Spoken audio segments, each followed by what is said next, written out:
So after getting your bass tone right at the source, which is the bass, we want to take the Infinite Studio Rack concept again a little further and enhance the bass, because if you're just plugging direct into your interface, which is what I'm again recommending most people do, this is the simple way to get it in.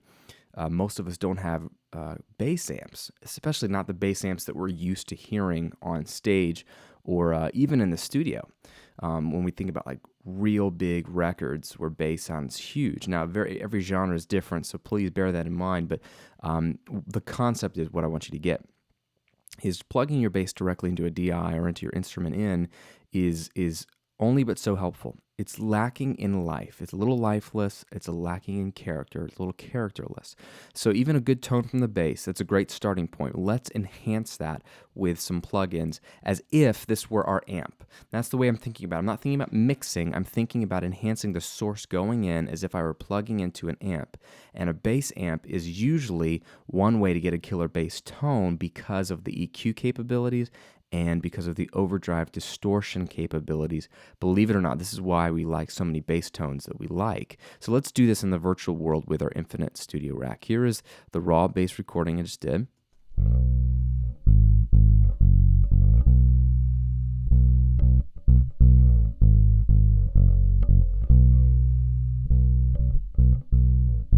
It's got some low end, it's got some clarity, but there's two frequencies I want you to zero in on that will make a huge difference. So what we'll do is we'll grab an EQ. And in this case, I'm going to grab a 7-band, change it up from the drums. You can do this with any EQ. And what we want to do, if I were plugging this into a bass amp, I would emphasize the bottom end to get some more exaggerated bottom end, because why not? That's going to be our bottom end in the song. And so I want to go there now. And usually that's anywhere between 60 and 120 hertz. And I have no idea where that is in this bass, so we got to go find it. So I'm going to make this low frequency and notch, and I'm going to sort of make it a little bit narrow, and I'm going to boost a little bit.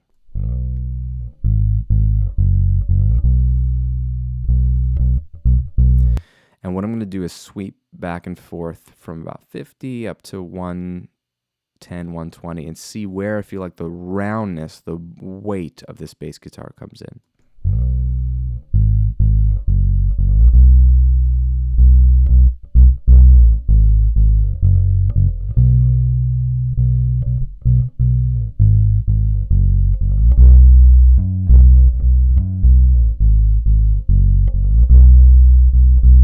Yeah, it's around 60 hertz, right? That sounds sweet, especially in the low end. So let's dial that back to be a 3D boost, because we want it to be natural and subtle. And then when you're boosting, try to make it a more wide Q. So let's go back to the Q of 1, which is the default. And the reason I want to do this is because I want it to sound as natural when I boost.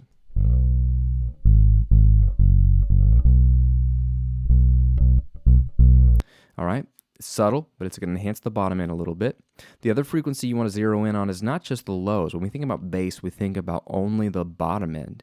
And this is what I don't want you to miss, because I want you to have raw tracks that virtually mix themselves come mix time. And what you're going to find when it comes mix time is that this bass is bottom heavy as it might sound, as fat as you might get it, you're not going to be able to hear it on small laptop or iPhone speakers or little radios or crap speakers in your car that don't have any bottom end. The bass will disappear, because if it's only living in low end land and then you play back on a speaker that has very little low end, the bass will not be represented well. So what we need to think about is not just the low end, but the high end articulation on the bass that will allow the bass to be noticed, which will help the chords of the song fit and the rhythm of the song fit. Usually that's in the upper mids, anywhere between 1K and 5K. So let's take a listen and see if we can get that clarity of the plucking of the bass to cut through a bit more.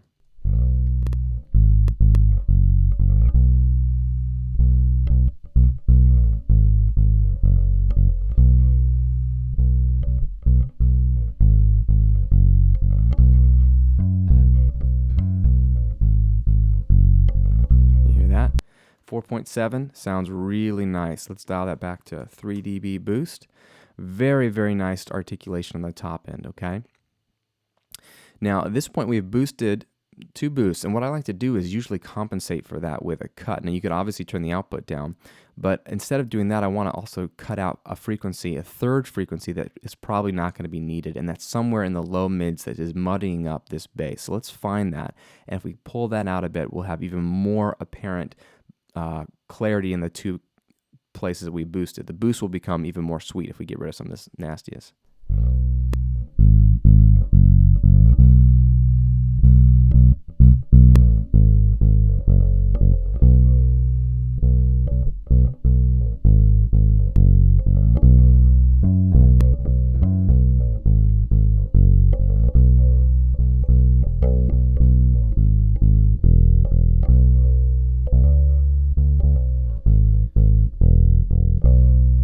Hear how honky that sounds? That, for me right now, that's around 518. That sounds real honky. So if I pull that out at -3, and then when I make a cut, I try to make it a little bit more narrow. Just pull that out a little bit more. We might get some more clarity here. And now what I'm going to quickly do is just look at my input and output meter and make sure that I'm still not making this bass too loud, and I can always dial it back with the output. So it's still a little bit louder because there's two boosts and one cut. So let's cut it down by 1.5 dB.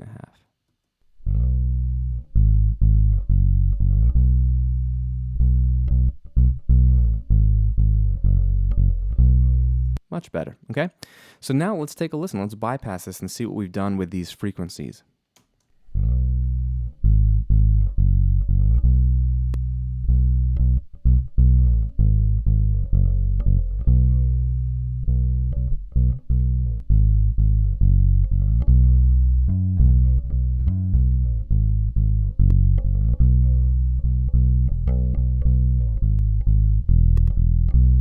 It's a rounder, clearer bass with a little bit more high-end articulation. Now let's take it a step further. Let's add some distortion. One of my favorite distortions is Sans Amp. It comes free with Pro Tools.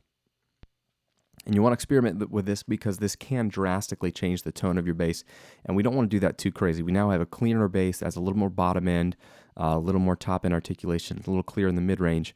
With this, we only want to see if we can add some grit to it and give it a little more edge.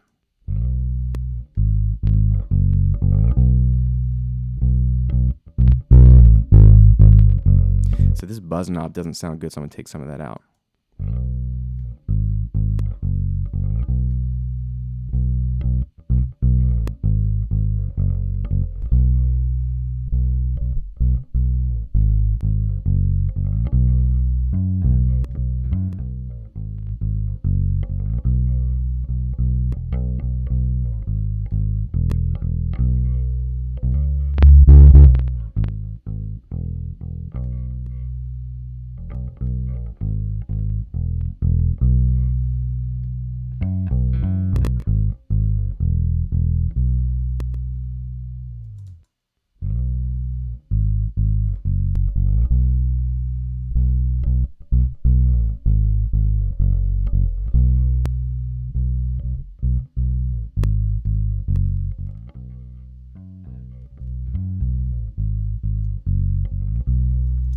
You can have wildly different sounds, but here's what I'm thinking. I'm thinking I like the distortion, but it's taking away from the clarity in the tone. So let's do something. Let's reverse it.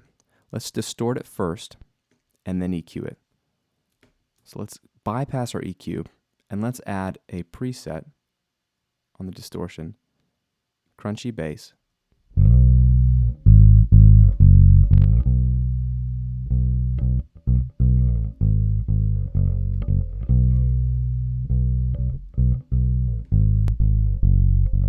Here's the flat bass sound. Listen to what happens when I add the Sans Amp. It adds some life to this bass.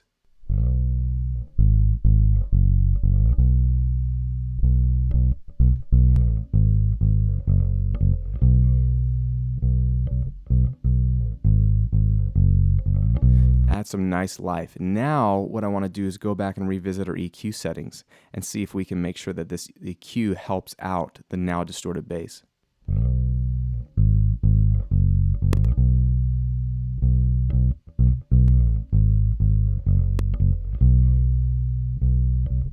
What I'm going to do is revisit the mid-range and see if this is a different frequency we want to cut out.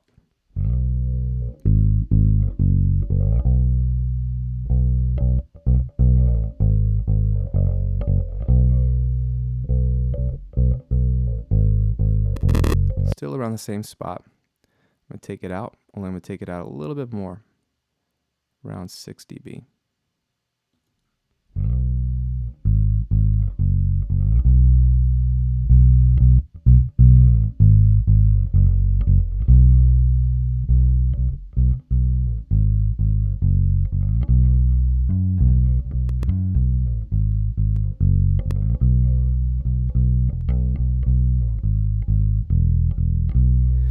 So now what we have is basically a bass that's gone from this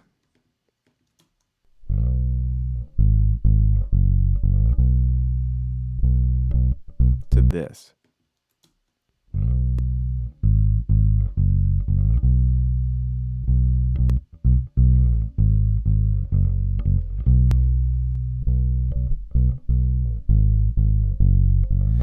It's a drastic change, and it's happening primarily because the distortion, the overdrive, adds harmonics to the bass that were not there. The harmonics that seem so sweet with a low-frequency instrument like the bass. Harmonics are something we're very used to hearing without realizing it, especially on bass. So adding some kind of distortion, in this case we decided to put it first, running it through it virtually like it's an amp, and playing with something that gives it just a little bit of grit. It doesn't need much. And then cleaning that up with an EQ, making sure that the bottom end's emphasized, the top end articulation is there, and any low, mid, or mid-range honkiness is taken out. You get a very fuller and more life. You get a very fuller sound with more life. Again, let's listen to it one more time with these two things bypassed, and then we'll bring in the distortion and the EQ.